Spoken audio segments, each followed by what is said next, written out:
اور میں نے حضرت عبداللہ ابن عباس کا قول پڑھا، آپ فرماتے ہیں کہ پہلی دفعہ عورت کو دیکھنا یہ غلطی ہے انسان کی، جب وہ اسی عورت کو دوبارہ دیکھتا ہے تو وہ غلطی گناہ بن جاتی ہے، اور جب وہ تیسری دفعہ دیکھتا ہے تو وہ غلطی اس کے لیے ہلاکت کا باعث بن جاتی ہے۔ اب ذرا اندازہ کیجئے کہ حضور نبی اکرم صلی اللہ علیہ وسلم نے ارشاد فرمایا، یہ بھی بخاری کی حدیث ہے، پیارے آقا صلی اللہ علیہ وسلم ارشاد فرماتے ہیں نا، بندہ یہ سمجھتا ہے کہ زنا باؤنڈری کراس کرنے کا نام ہے، لیکن پیارے آقا صلی اللہ علیہ وسلم فرماتے ہیں نہیں، العینانی تزنیانی و زناہما النظر، جو بندہ بھی زنا کرتا ہے نا، اس کے زنا کرنے سے پہلے سب سے پہلے اس کی آنکھیں زنا کرتی ہیں۔ العینانی تزنیانی، حضور فرماتے ہیں آنکھیں بھی زنا کرتی ہیں۔ صحابہ نے عرض کی یا رسول اللہ آنکھیں کیسے زنا کر سکتی ہیں؟ تو فرمایا وَزِنَاهُمَا النَّظْرُ، آنکھوں کا زنا یہ ہے کہ کسی اجنبیہ کو، غیر محرمہ عورت کو دیکھنا، یہ گناہ ہے اور یہ زنا ہے۔ اور پھر فرمایا آپ صلی اللہ علیہ وسلم نے ہاتھ بھی زنا کرتے ہیں، کسی غیر عورت کو چھوئے گا تو یہ ہاتھوں کا زنا ہے۔ پاؤں بھی زنا کرتے ہیں، جب وہ پاؤں کے ساتھ چل کے، شہوت کے ساتھ چل کے اس کو مکمل کرنے کی کوشش کرے گا، اس گناہ کو جو آنکھوں سے شروع ہوا اور فرج اور شرمگاہ تک جا کے اس کا اختتام ہوا، اگر بندہ اس آنکھ سے ہی اس گناہ کو چھوڑ دے، اس کی طرف توجہ نہ دے، اس کو وہاں ہی جناب والا کہ اس کا قلعہ کما کر دے، تو پھر وہ گناہ آگے نہیں بڑھتا۔ حضور نبی اکرم صلی اللہ علیہ وسلم تشریف فرما تھے، اور آپ صلی اللہ علیہ وسلم کی دو ازواج، حضرت ام سلمہ رضی اللہ تعالی عنہا اور حضرت میمونہ رضی اللہ تعالی عنہا، یہ بھی بارگاہ نبوی صلی اللہ علیہ وسلم میں موجود تھی۔ ایک صحابی حاضر ہوئے، حضرت عبداللہ ان ام مکتوم رضی اللہ تعالی عنہ، نبینہ صحابی تھے، اور یہ مؤذن رسول بھی ہیں۔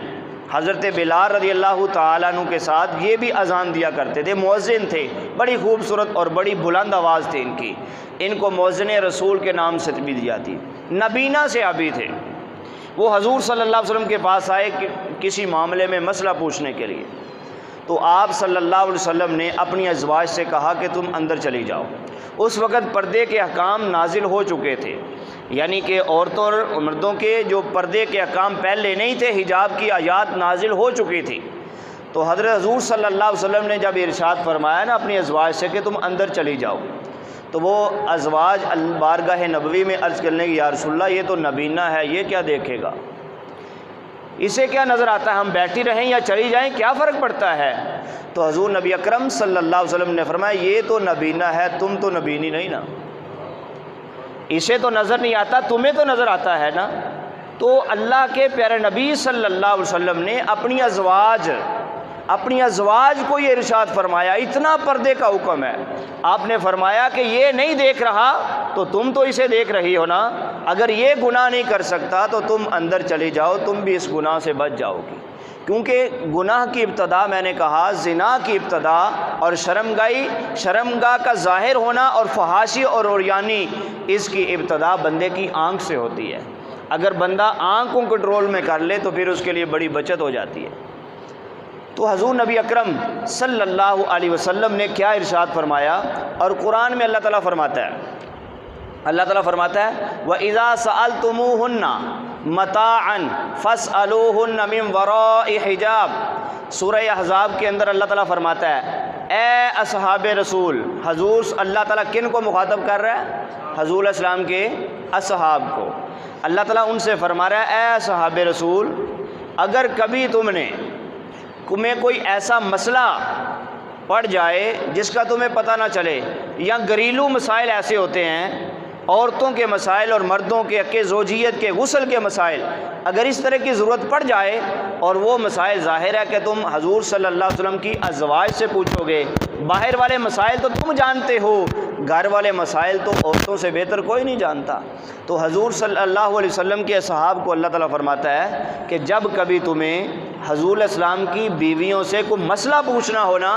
فَاسْأَلُوهُنَّ مِنْ وَرَاءِ حِجَابٍ، ایک دوسرے کو دیکھ کر نہیں بلکہ حجاب کے اندر تم نے ایک دوسرے سے مسئلہ پوچھنا ہے۔ حالانکہ قرآن میں اللہ تعالیٰ واضح ارشاد فرما رہا ہے اسی آیت میں اللہ تعالیٰ ارشاد فرماتا ہے وَلَا أَن تَنْكِحُوا أَزْوَاجَهُ مِن بَعْدِهِ أَبَدًا، کہ جس سے اللہ کے نبی نے نکاح کر لیا، اللہ تعالیٰ فرماتا ہے اللہ کے نبی کے نکاح کے بعد پوری امت کے لیے یہ جائز نہیں کہ حضور کی کسی بیوی سے وہ نکاح کر سکے۔ یہ حضور علیہ السلام کی خصوصیت ہے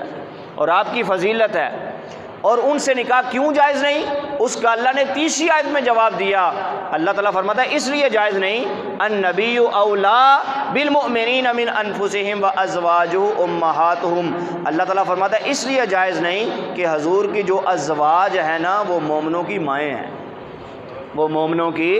مائیں ہیں، اور ماں سے نکاح جائز نہیں ہوتا۔ اب ذرا اندازہ کیجئے کہ جہاں ماں کا رشتہ پاکیزہ رشتہ اللہ تعالیٰ بیان فرما رہا ہے، وہاں بھی اللہ تعالیٰ یہ ارشاد فرما رہا ہے وَإِذَا سَأَلْتُمُوهُنَّ مَتَاعًا فَاسْأَلُوهُنَّ مِن وَرَاءِ حِجَاب، اگرچہ ازواج رسول امہات المؤمنین ہیں، لیکن اس کے باوجود بھی اے صحابہ جب تم نے مسئلہ پوچھنا ہو تو پردے میں مسئلہ پوچھنا ہے، ان سے ظاہر نہیں پوچھنا۔ آپ اندازہ کیجئے کہ اللہ رب العزت کتنی احتیاط کا حکم دے رہا ہے۔ اب معاذ اللہ استغفر اللہ، نقل کفر نباشت، کیا ہم میں سے کوئی شخص کسی صحابی کے بارے میں شک و شبہ کر سکتا ہے؟ کیوں جی؟ یا معاذ اللہ حضور کی بیوی کے بارے میں کوئی ایسا جملہ بندے کے ایک مومن بندہ سوچ بھی نہیں سکتا ان جملوں کو، لیکن اللہ تعالیٰ یہ احتیاط بیان فرما کر امت مسلمہ کو ایک سبق دے رہا ہے، ایک درس دے رہا ہے اور ایک بات سمجھا رہا ہے، اور وہ یہ ہے کہ جب تک بندہ اپنی نظروں کی حفاظت کرتا رہتا ہے وہ بڑے بڑے گناہوں سے بچتا رہتا ہے۔ حضور نبی اکرم صلی اللہ علیہ وسلم نے ارشاد فرمایا صحابہ سے، ارشاد فرمایا صحابہ راستے پہ نہ بیٹھا کرو، راستوں پہ نہ بیٹھا کرو۔ بارگاہ نبوی میں عرض کرتے ہیں یا رسول اللہ بعض اوقات راستے میں بیٹھنا ہماری مجبوری ہوتی ہے، کوئی کام ہوتا ہے یا کسی وجہ سے یہ ہمیں عادت پڑی ہوئی ہے، اے اللہ کے رسول راستے پہ بیٹھے بغیر ہمارا گزارا نہیں ہے۔ تو پیارے آقا صلی اللہ علیہ وسلم نے فرمایا اگر تم نے راستے میں گلی میں بیٹھنا ہی ہے تو تمہیں چاہیے کہ راستے کا حق ادا کرو۔ کیا کرو؟ راستے کا حق ادا کرو۔ تو صحابہ نے عرض کی یا رسول اللہ یہ پہلی دفعہ سنا ہے، یہ تو ہم نے سنا کہ ماں باپ کا حق ہے، یہ بھی ہم نے سنا کہ اولاد کا حق ہے، ہمسایوں کے حقوق ہیں اور باقی والدین کے دیگر سب کے حقوق ہیں، یہ تو ہم سنتے رہتے ہیں، یا رسول اللہ یہ راستے کا حق یہ پہلی دفعہ سنا ہے، یہ کیا ہوتا ہے؟ اب اندازہ کیجئے جس دین میں اللہ تعالیٰ نے راستے کا حق رکھا ہو اس دین میں اللہ نے والدین کا کتنا حق رکھا ہوگا اور بیوی بچوں کے کتنے حقوق و فرائض رکھے ہوئے ہوں گے۔ تو پیارے آقا صلی اللہ علیہ وسلم نے فرمایا اگر راستے میں بیٹھنا ہی ہے تو کیا کرو؟ راستے کا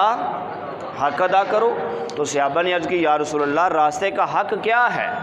تو نبی اکرم صلی اللہ علیہ وسلم نے فرمایا راستے کا سب سے پہلا حق یہ ہے کہ اپنی نظروں کو جھکا کے رکھو،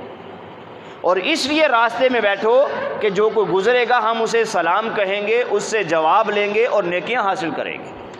اس لیے راستے میں بیٹھیں گے اگر کسی کو راستہ نہ آیا تو ہم اسے راستہ بتائیں گے،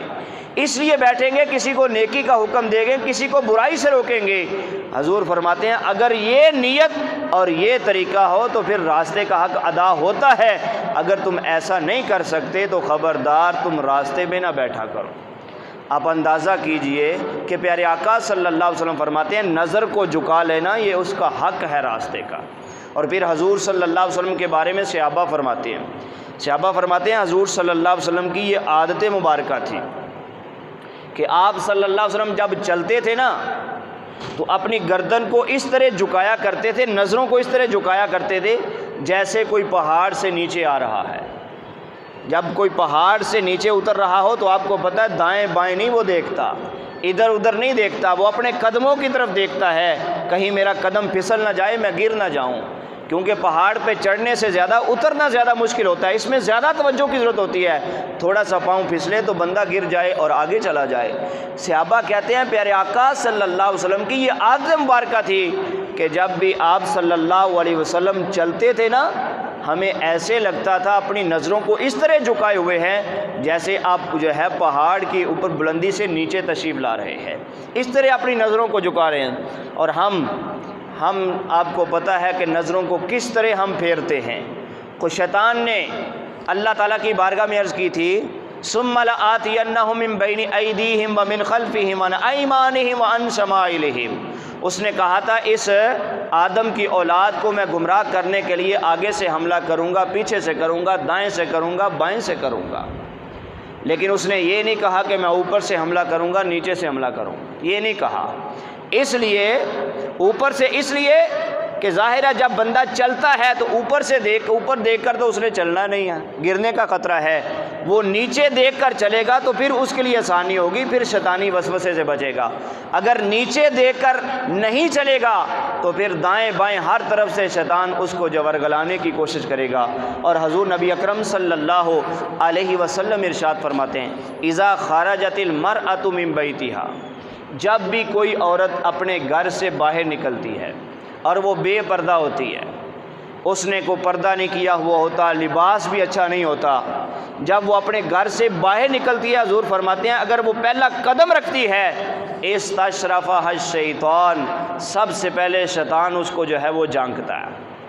پھر جوں آگے چلی جاتی ہے شیطان کے سارے پیروکار آگے اس کو جانکنے شروع ہو جاتے ہیں۔ اور میں نے قرآن میں آیت بیان کی کہ اللہ فرماتا ہے محبوب پہلے مومنوں کو کہو اپنی نظریں جھکائیں، اور پھر ایمان والی عورتوں کو کہو وہ نظریں جھکائیں۔ تو اللہ تعالیٰ نے صرف عورتوں کو نہیں کہا کہ وہ نظریں جھکا کے رکھیں، اللہ تعالیٰ نے مردوں کو بھی اتنا ہی حکم دیا ہے، مردوں کے لیے بھی اتنا ہی ضروری ہے جتنا عورتوں کے لیے ضروری ہے۔ حضور صلی اللہ علیہ وسلم ارشاد فرماتے ہیں، مسلم کی حدیث ہے، ہم اکثر لوگ جب کسی کے گھر پہ جاتے ہیں دروازہ کھٹکھٹاتے ہیں تو اس کا بھی قرآن نے طریقہ بیان کیا۔ آپ اندازہ کیجئے ذرا قرآن نے کتنی چھوٹی چھوٹی باتوں کو کتنا واضح طریقے سے بیان کیا۔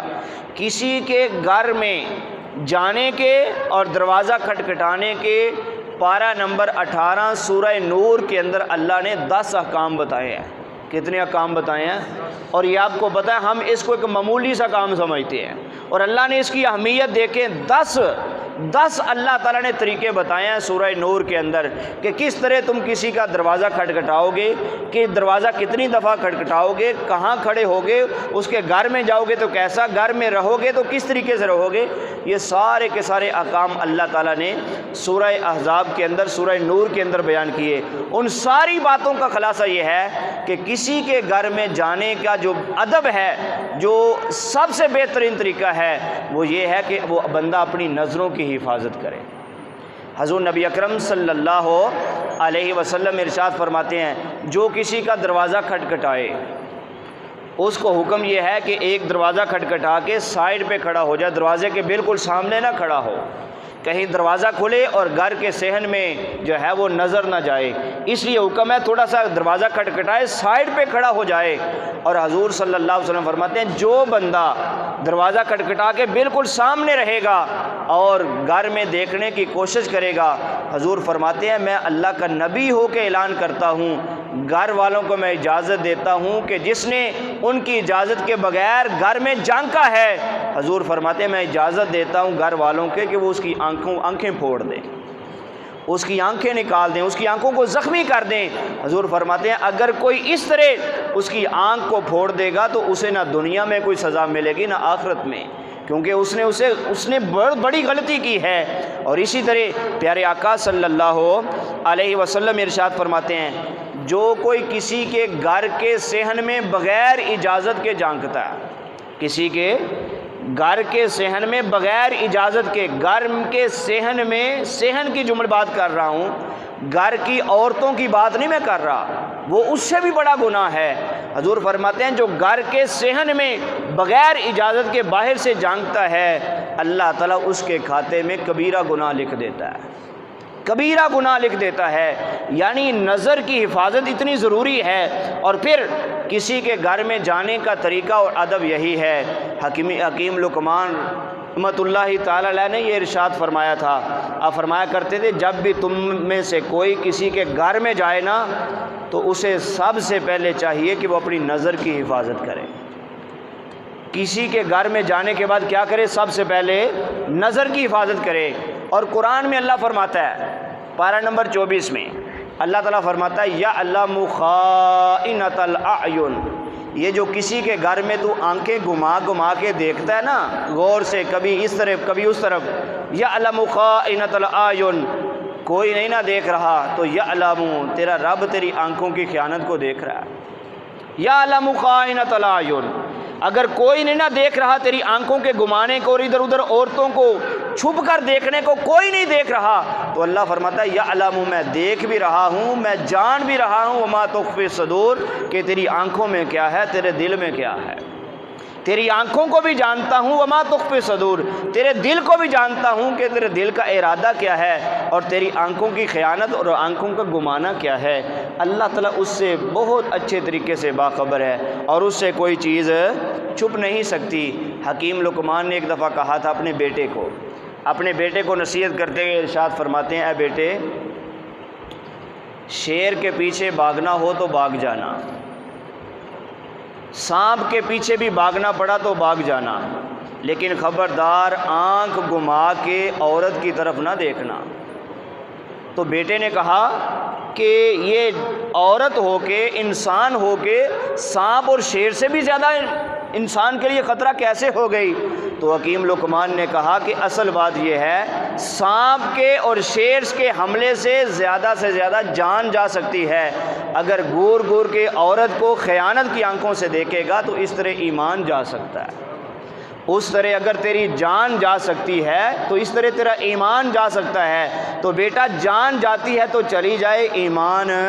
نہ جائے، کیونکہ ایمان سے بڑا نقصان، یہ جان سے بھی بڑا جو ہے وہ نقصان ہے۔ اور مومن بندے کو اسی لیے قرآن نے کہا قل للمؤمنین یغضوا من ابصارہم، اے ایمان والو، اگر اپنے ایمان کی حفاظت کرنی ہے تو تم اپنی نظروں کی بھی حفاظت کرو، اپنی شرمگاہوں کی بھی حفاظت کرو۔ تو ایک صحابی نے حضور کی بارگاہ میں عرض کی تھی، یا رسول اللہ صلی اللہ علیہ وسلم، یہ نظر کیسے محفوظ رہے گی اور شرمگاہ کیسے محفوظ رہے گی، اس کا کوئی طریقہ بھی بتائیں۔ تو نبی اکرم صلی اللہ علیہ وسلم نے سارے صحابہ کو جمع کیا اور جمع کر کے فرمایا، یا معاشر الشباب من استطاع منکم الباءۃ فلیتزوج۔ حضور نے فرمایا، اے نوجوانوں، اگر تم چاہتے ہو تمہاری نظریں اور شرمگاہیں محفوظ رہیں تو تم میں سے جو بندہ بھی نکاح کرنے کی صلاحیت رکھتا ہے وہ ذرہ بھی تاخیر نہ کرے، فوری نکاح کرے۔ صحابہ نے عرض کی، یا رسول اللہ، نکاح کا فائدہ کیا ہوگا؟ فرمایا، فَإِنَّهُ أَغَضُّ لِلْبَصَرِ وَأَحْسَنُ لِلْفَرْجِ أَوْ كَمَا قَالَ۔ حضور فرماتے ہیں نکاح کرنے سے بندے کی نظر بھی پاک ہو جاتی ہے اور شرمگاہ بھی محفوظ ہو جاتی ہے، شرمگاہ بھی محفوظ ہو جاتی ہے۔ آج ہمارے گناہ، آنکھوں کے شرمگاہ کے گناہ اس لیے بڑھ چکے ہیں کیونکہ ہم آج جو ہے وہ نکاح سے بہت زیادہ دور ہو چکے ہیں، اور آپ کو پتہ ہے فی زمانہ نکاح مشکل ہو چکا ہے اور زنا آسان ہو چکا ہے، جبکہ اسلام نے نکاح کو آسان کیا ہے، زنا کو مشکل کیا ہے۔ اب نکاح کرنے کے لیے تو 10-20 لاکھ روپے چاہیے، جتنے ہم نے رسم و رواج پتہ نہیں کیا سے کیا اس میں جناب والا، اور دن بدن پیسوں کے اعتبار سے اس میں جناب والا آگے سے آگے بڑھتے چلے جا رہے ہیں، اور اتنا جتنا نکاح یاد رکھے مشکل ہوگا اتنا زنا زیادہ آسان ہوگا۔ اگر آپ چاہتے ہیں کہ معاشرے میں زنا نہ ہو تو نکاح کو عام کریں۔